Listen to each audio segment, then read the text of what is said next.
a lot of nosebleeds. And I wanted to come up with a device that would work really well to stop those nosebleeds. And the existing devices were okay, but not great.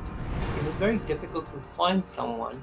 Nobody wanted to take a small project like that without any history of, a big company behind it. So I just started making random calls and doing my research. My project was very heavy on balloon catheter. And when I did the research, I found Poba to be one of the leading people in balloon manufacturing. And I reached out to them along with several other companies.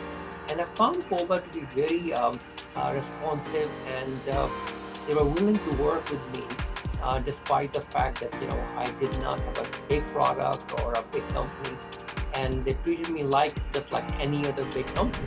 Everything was laid out in a fashion that I could, number one, understand it, and number two, feel really comfortable with it. We were starting from scratch, so all we had was just like diagrams and stuff. So it was like a lot of process getting from just the diagram on a paper to the actual prototype for the proof of concept.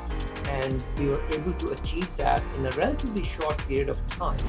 And once we had the first testing in an anatomical head model, it worked, and it was just an amazing experience. So along the process, the engineers, Dan, everybody was really patient. They were able to guide me, they were able to help me, and kind of like hand holding all the way.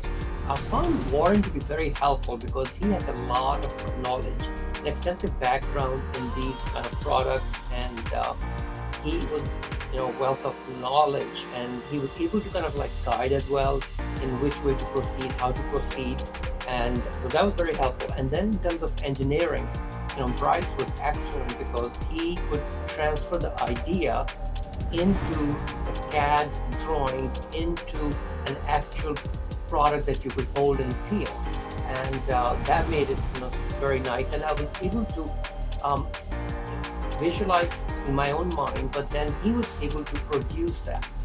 So the communication was excellent, and we were able to do a lot of iterations, and he was able to get those done as well.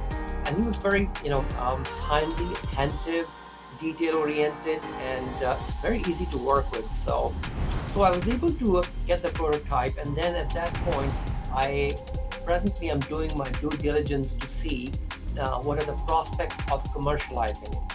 And that's where I am at, because for any of these medical devices, it's so critical to know if there's a commercialization opportunity or not before you keep going into it any further.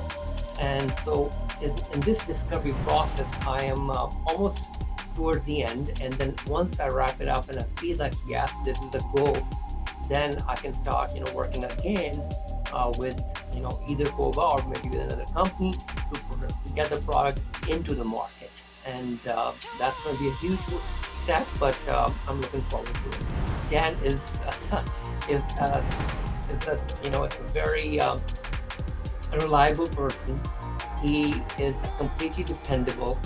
He is very honest, and he's going to tell you like it is, and he's going to do whatever he can to help you out as well.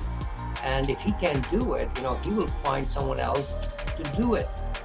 So he's not, in terms of dealing with his clients, at least in my experience, he is not trying to keep you just in Poba. He wants the best for you as a client. The biggest thing for someone who's starting out like me is to find somebody that you can feel that has an integrity and honesty. We're like, okay, I'm not going to take advantage of because I don't know this market. I don't know anything about this. So that's where I think it makes a big difference to have somebody like that.